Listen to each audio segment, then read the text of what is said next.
Oh yeah, yeah. I think it's just starting from my example, or if I look at myself, I can say if you have something that you passionately do or passionately like or love doing, then that can take away a lot of weight from your problems. So and if you can focus on this passionate thing that you like doing, then bad things are gonna matter a little bit less. You're gonna worry a bit less on money, on any conflict you have with your friends or with other people. It's like social connections, because you can find the whole thing is in yourself, because it's just you and your passion. Or if this passion is spread among more people, like if you play music and you are in a band, that's cool. But at the end of the day, it comes down to just you and what's in your head. And if you have something that constantly moves you, then you don't need to fear anything.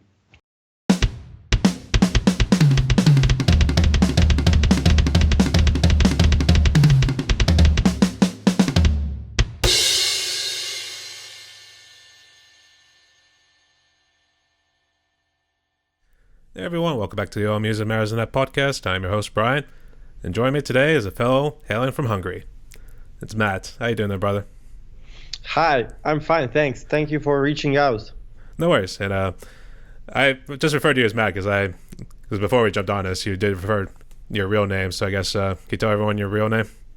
Yeah, my real name is Máté Jankovic. It's a Hungarian name because I live in Hungary. I'm in Budapest right now. I was going to say, where are you hailing? You're at Budapest. You've been living there your whole life? No, I've been living here for about 15 years. And before that, I grew up in a smaller town in the middle of Hungary. And yeah, I studied there and moved to Budapest when I was 18. I was going to say, I was in Budapest a few years back, and that was it's a big tourist spot too, because everybody wants to go on the Danube and travels all through Europe there. And one of the cruises I was on was actually, it started in Budapest, and beautiful city, and I would say Kempinski Hotel. That was one of the best sleeps I ever had. So Which one? the Kempinski, it was strictly in the capital. I think it was on, because I think the history behind the city Budapest is one side's Buda and the other is Pest, or Pesh, I guess how you pronounce it. I think this one was in Buda, so. Yeah. Yeah, it's a nice city, actually. I like living here. How is it this time of the year? Yeah, it's spring. The weather slowly starts to get better, but it's like, it changes. There, a few weeks ago, it was like 15 degrees Celsius degrees outside, and now it's only 5. So, but soon spring is coming. Spring is around the corner, that's for sure. It's kind of weird out here too, because it starts off cold at times. Then other days it feels like summer's just coming up pretty soon. It's like in the 70s at times. So I imagine that's the same too, because if you notice the States, we always use Fahrenheit, or we use a different metric system than everybody else. So Yeah. we're special in some sort of way. So, all right. Yeah. So, Matt, I want to welcome you to my podcast. The way it works is I'm just going to ask you some simple questions. I got them right here. And I'm just going to get to know your story, both as the musician and as the individual. Sorry, I was going to say drummer, but as the individual. So, you ready? Yeah, cool. Thank you. No worries. So I'll start with the first one. Tell us a little bit about yourself. How did you get into drumming? I started at the age of 12. I had no musicians in the family. I just got fascinated with music and the different instruments when I was young, maybe at around sixth or seventh grade. And I was trying different things. I could get a guitar, but it was really bad, rusty string. So it wasn't a big big vibe. And eventually I just started listening to the drums in the music. I was focusing more on the drums. Started to imagine myself being a drummer, and I was hitting on everything in the house, and soon my parents were pretty annoyed with that, I guess, and I could convince them to get me a drum kit. And I also have an older cousin who played the drums when I was 12, but he was just like a hobby player.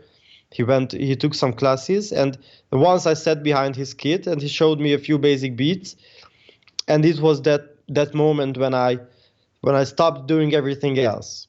I was at that time I was interested in coding, programming, and also playing the. When I first sat behind the drum, I've never been interested in anything else as much. I see. That's pretty sweet. And so you did try guitar a little bit. Did you just play any other instruments before settling on drums officially? Before, no, no, nothing at all. I was telling my story when I used to play cello way back when in the day, but I do play drums, yeah. In fact, every now and again, I sometimes get the bass guitar out of here, but it's been stored away. I haven't really felt a need to get back into it for some reason because I used to actually do that as my live streams. And I don't know, do you ever think of maybe picking up another instrument, or are you just gonna stick with drums from here on out? Yeah, I also have a bass guitar, which I just bought to just entertain myself, just to mess around with some easy songs to play. So I played some police and reggae songs, with simple bass lines, but obviously those have to be played very well. But I could play those easy lines and just vibe. It was just expectations for myself, and nobody else had any expectations for me as a bass player. So I could just do it as I felt good, because yeah, obviously this is how drumming started as well. But after that, I became a professional, and also I've been studying a lot, and still I'm improving myself as much as I can do.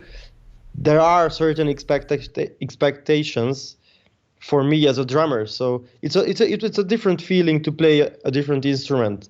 Yeah, and I play a little bit of bass, and I also some music or make some backing tracks for my drum beats.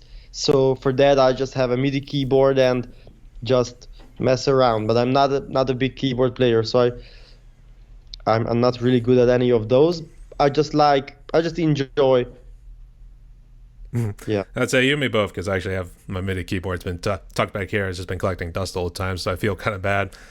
And I guess we'll get to some of the other stuff you do, because I know when I was checking out a YouTube channel, you were doing like techno, and I guess some of the electronic sort of music too. But before we jump into that, is your drum set nearby by any chance?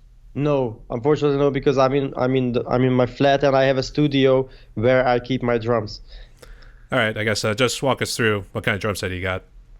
Yeah, I have many drum sets. I have three or four, because I play in many bands. So I have different rehearsal rooms and studios around the city with the different bands. So, but my main kit as the hybrid drummer in my own studio is, it's a hybrid kit. So it has acoustic and electronic elements. And it's currently I have a Rogers Holiday kit. I think it's from '74 or something like that. I only have vintage drums, and that's a 20-inch bass drum and the 12 and the 16-inch toms. But I usually use only a floor tom, because I have my SPDSX Pro, where you would put the high tom. And I also have a Ludwig super sensitive snare. I love that. I have another vintage drum kit from the 70s. It's a Zico's kit. It's an acrylic kit. That's a bigger one. That's a 22 by 18-inch bass drum, 14 and 18-inch toms. I love those sizes. I usually use them as two floor toms, and the 14 and the 18 work really well.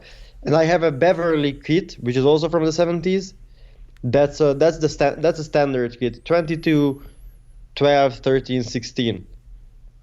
And I also have an electronic drum kit, which is a Roland VAD 306 kit. So I have these. Oh, you're all rolling too. That's a drum set I have. I've been rolling with the TD25K for a good few years. And it always does a trick, but man, Roland's pretty pricey too, because I was checking out. I actually saw a real cool hybrid set at a local music store close by to me. That thing was like $8,000 just to buy. So it's kind of an arm and a leg to go out and buy them too. And you did mention about hybrid sets, so I guess that explains the YouTube name you've been rolling with.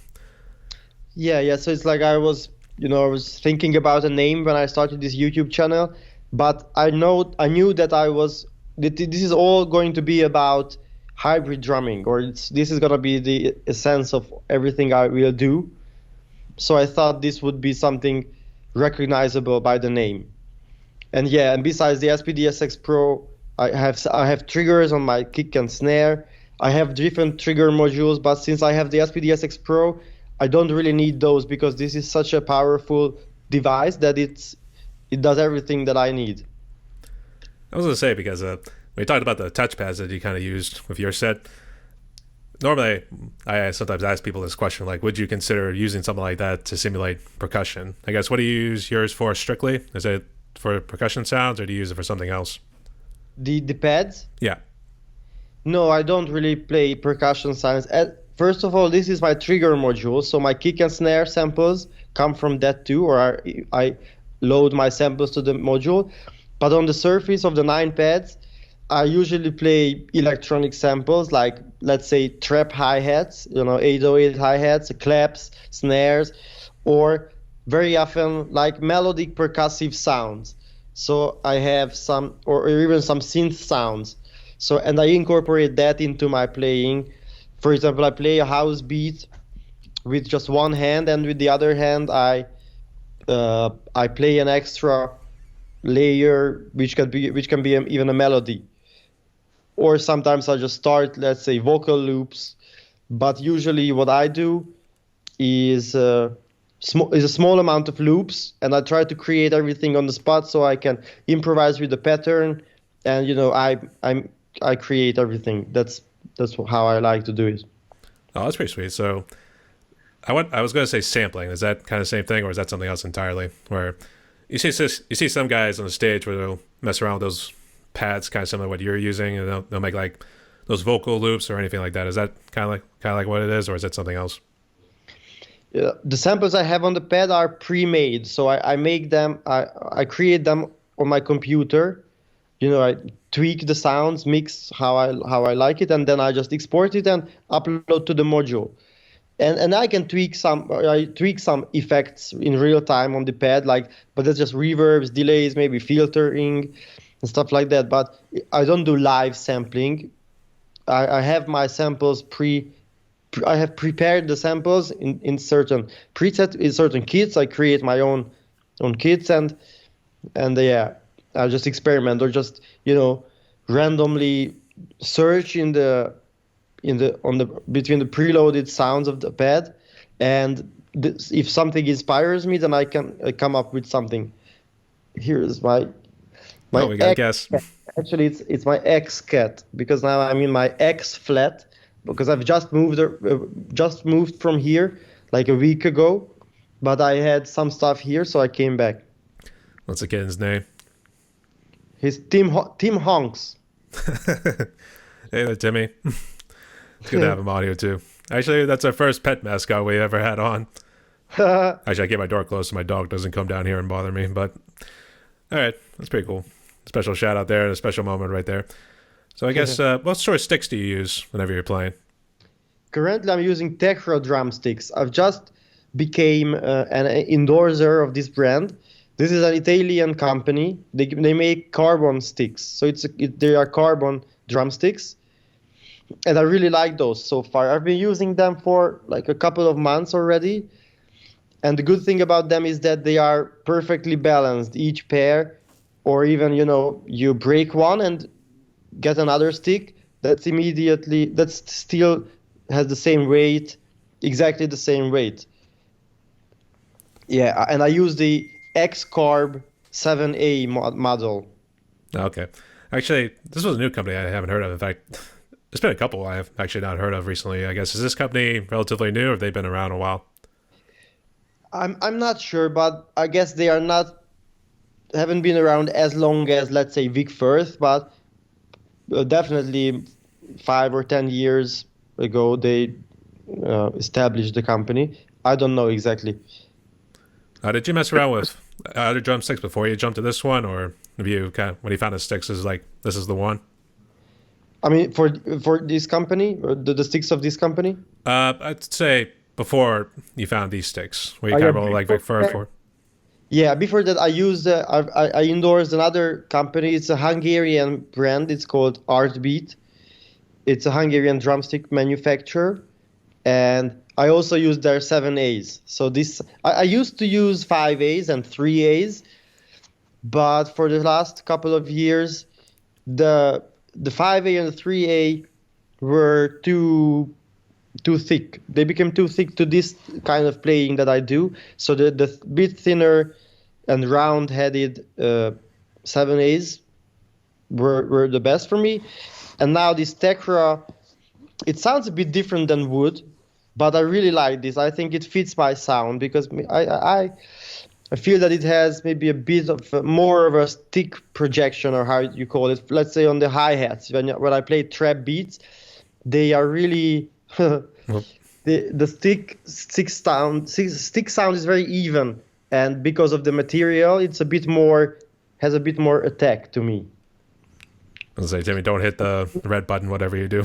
So, Yeah, yeah, you just cannot stay calm. yeah. Or apparently, here's another person's voice, so wants to cuddle or something. So, that's pretty Yeah, sweet. I'll have to check out those drumsticks. So, I think when I edit this episode, I think I'll go check it out afterwards. Tecra drumsticks. Yeah, Tekra. they Okay. they have a lot of series, and they are really good. Okay. And I guess let's jump into your YouTube channel since you did mention about it earlier. So, I guess when did you start it? I think it was in 2018. 2018. I mean, I started taking it seriously then.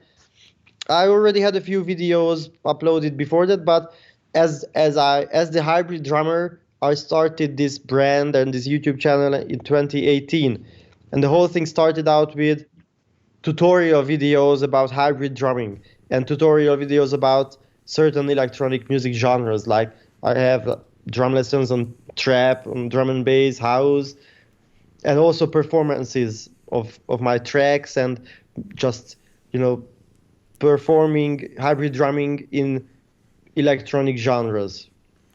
Have you ever done anything for EDM? Yeah. I mean, I do a lot. I did remixes, just but just for myself. I maybe downloaded an acapella and created a remix and played live drums on top, or like live hybrid drums on top. But when I really started taking even more seriously the YouTube channel was during COVID. Mm. Because before that I was uploading maybe one video a month, or sometimes even less when it was summer and I'm on tour. I couldn't record many videos, and also I didn't have the tools at that time, so I had to hire a camera guy, a sound guy. I had to ask someone to cut the videos, so it cost a lot. It cost a lot of money and it took time. But since then, I have my own gear. I have my own audio interface, microphones, cameras. I learned to to edit the videos and mix the sound, so I can produce faster and more. I can create more content, and the whole thing developed a lot during COVID because I had more time, and I started creating more videos. I see. We'll get to COVID a little bit, but I guess is there something you hope to achieve with your YouTube channel?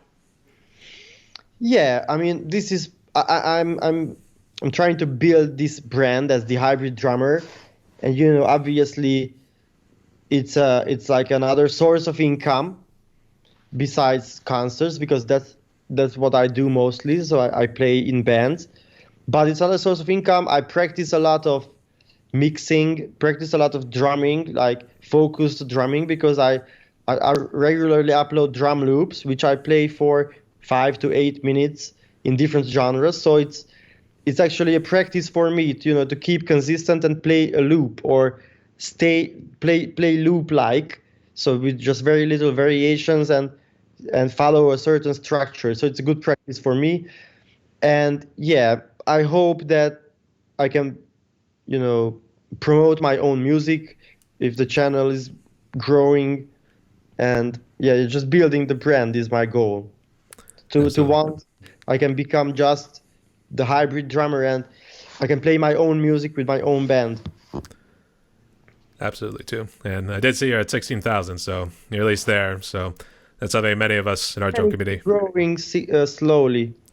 That's how it always seems to be with YouTube too. It's always real slow, and like you get these little promotion services too. Did you get a lot of those? I don't know if you're on Instagram or other social media channels where be like, hey, we'll promote your content here, and then you'll get X amount of subs for this and that. Did you get a whole lot of those back then? Yeah, of course I get, but I delete them instantly. I don't believe in those. I think they are scams. And you'd be right. Yeah, I mean, I don't do that. Sometimes I paid like 5 or 4 times to different Instagram accounts, these bigger ones, and they worked. They were good. But for YouTube, I rarely did any, promotion or ads because I think that online marketing is a different. It's something you need to know, and if I don't know, I just randomly set an ad.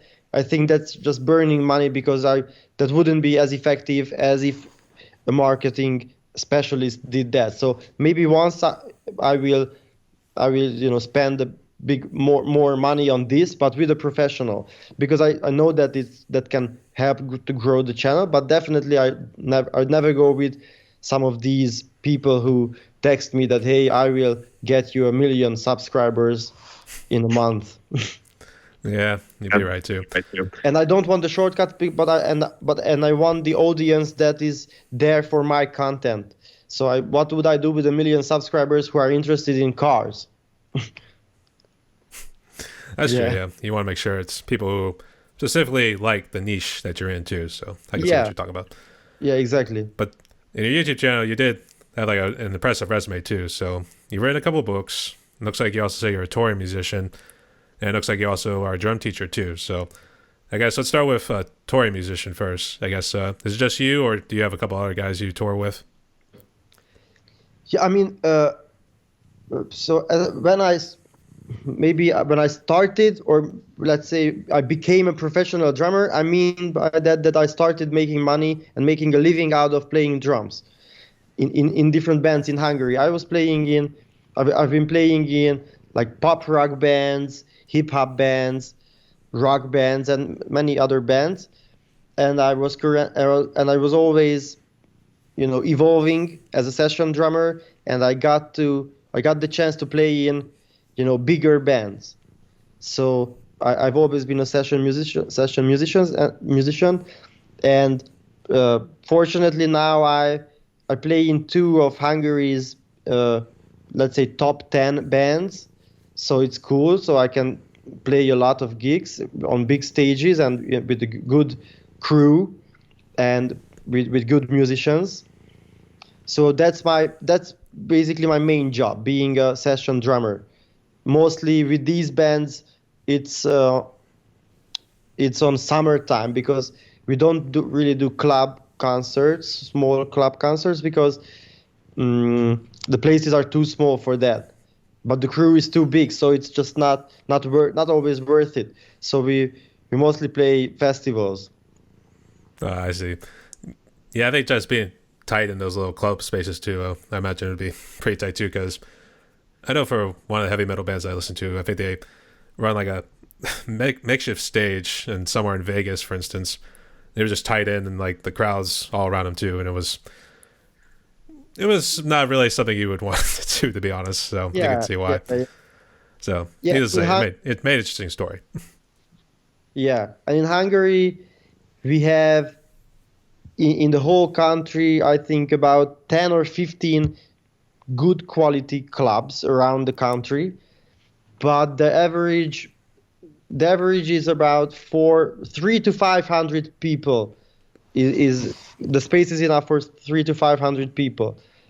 So there are relatively small clubs for bands like these. And one of these bands is a hip hop band. It's a pop hip hop band. It's called Punani Massive, but if you want, I can type it down for you. And the other is called BSW, which is a live trap band. So I really can, showcase my hybrid drumming skills there. These bands that you're currently a part of. Yeah, these are I'm a member or session musician in these bands, but I am the drummer. Yeah, so I tour with them all the time. I was gonna say I didn't know if they counted you as a permanent member or whether they just said like if they needed you, they know who to call. So I didn't know on any of their albums or anything they had your name listed on there. Yeah, with these two bands, I am a member. Yeah, but other than that, I do a lot. I used to do more session works, or when they just called me, maybe even just the day before the concert. Then we need to play tomorrow. Here's the set list. Can you do it? Or a band called me that during the summer there would be 4 or 5 gigs that you should could I substitute their drummer? And if the dates were okay, then I did that. But now since I play in these two bands, it kind of my calendar is full, so I don't really do that. And also, if I if I have free time, I'd rather not take a session gig now, but I'd work on my own stuff. Maybe record videos to YouTube, practice, or rehearse with my own band. I have the hybrid drummer duo currently. That's my band. It's a bass guitarist and me.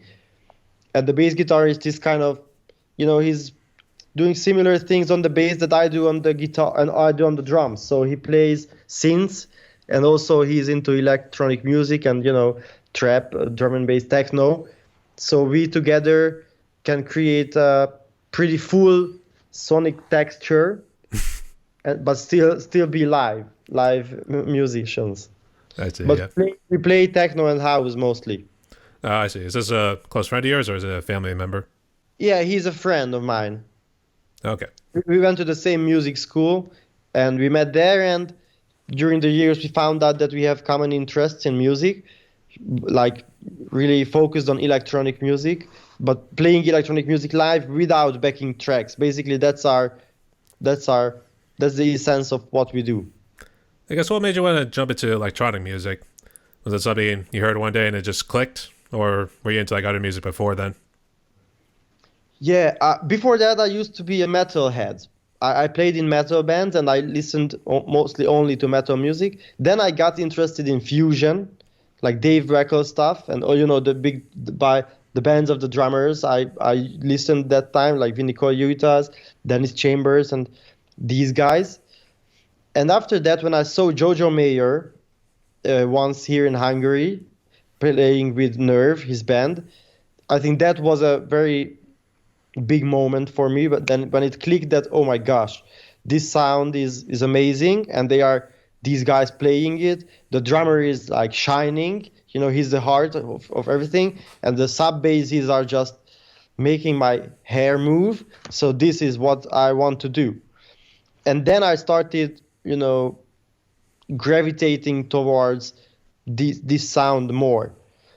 And first I was more into drum and bass. I practiced a lot of those grooves, and then I started exploring different genres. I guess what sort of metal were you into? Was it more like the old school metal of like Ozzy Osbourne, Dio, and those guys? Yeah. No, I was a black metal guy first, but then my favorites were like Children of Bodom, In Flames, and then I got into Slipknot and Korn, System of a Down. I also liked Pantera, and yeah, and then Dream Theater, or the more progressive metal bands. So, and this was all also as I evolved as a drummer. I listened to like more complex metal music, like Dream Theater, and I learned those grooves, played along, and then came electronic music. I was like, man, they got you into black metal right off the bat. I would say I always thought there was like a progression in order to get to it. It's a black metal because I thought it was like you start off with the heavier metal, then you progress into that, but you just kind of jumped right into it. It was this teenage rebellion years during high school or something like that. That's pretty sweet. And I would say, yeah, you were more into like the Scandinavian sort of music too, but then you also mentioned about Pantera. I guess, did you have a chance to see any groups when they came by when you were young? Uh, of these big ones, these huge bands, I don't know. I don't remember, but I'm going to see Pantera in May here in Hungary. I already have the ticket. That's awesome, And I'm mate. also going to watch Mötley Crüe. I'm not a big fan of the hard rock, but I just got a ticket, so I'm gonna check them out. And I don't know if I've been to these big metal bands because when I was already in Budapest, I was 18 years old. But when I was old enough to go to concerts and I wanted to like to go to an arena concert, I was not already into metal anymore that much. I see. That's fine. And I see people normally get their taste changed at some points. I don't know if it's like some sort of phase that happens in your life. Because I know with like your taste buds, for instance, your taste buds change every so many years. Then what you normally did not like when you were young, you end up liking it now. So I think it's kind of the same way like how music kind of goes a little bit. Yeah, I So didn't know it had a bit biological part as well, but yeah, there are certain foods that I didn't like when I was a kid, and now I'm okay with that. One thing I still don't like is liver. I never ate liver, and I still don't I don't even like the smell. liver and onions. There we Maybe go. this will change. Actually, you know what? I started getting into blue cheese a little bit, believe it or not. So that was kind of funny. Yeah. And all right, so this one, here's how the next couple questions are gonna go. I want you to kind of describe like writing a book and then also being a drum teacher, and then I'll try to see if we bring it all together here. But what made you want to be a drum teacher? It's like when I was not in Budapest yet, there were a few guys who asked me to show them a couple of drum beats, like around town, and so I just started teaching them, but basically just showing them stuff. And then, first of all, it's because I went to music school, and as I graduated, I got the certificate to be a drum teacher. And also, I had spare time, and I thought of this also as another source of income besides the gigs. And this is periodical for me because sometimes I was teaching more actively, had more students, like 8, 10 students. Sometimes I just had two. Sometimes I stopped it at all, and I restarted more actively during COVID because then I started online teaching online because before that it was just offline. But since COVID, I started teaching online, so I had students from all around the world, and I really enjoyed that because first of all, I could practice English more, and also meet interesting people. And since then, people could get to me from all around the world. Uh, it was not like I can teach you as a beginner drummer. You want to learn rock or you want to learn this and that. But most people came to me that they wanted to learn electronic music, playing electronic music or hybrid drumming. So I could get students who were interested in what I do, and that's the best. I mean I like teaching that the most, which I think that I know the most about because I can teach some metal beats to someone. I can teach to play the double bass a bit, but I'm not an expert of that. But I think I have more knowledge about electronic music, drumming in electronic music genres. So it's the best so I like teaching that the best. Okay. And then I guess what about being a writer? I guess what made you want to, was that kind of during COVID too? You wanted to sit down and write a book about, I know it's strictly more in the music, I guess, how to also play certain parts in electronic music, but I guess what made you want to be a writer? Yeah, it's also because as I had the online students, I wrote sheets for them because when I had students only here, I was writing to their books or just exercise books with my hands, exercises randomly, and then I started creating more sheets nicely on the computer, and many people asked about house beats because my book is about house and techno drumming. The book is called Four on the Floor, the fundamentals of house and techno drumming. So I started collecting uh, these sheets that I taught to certain people. Then I started to them like put them together in a given order that it takes you through the most important things.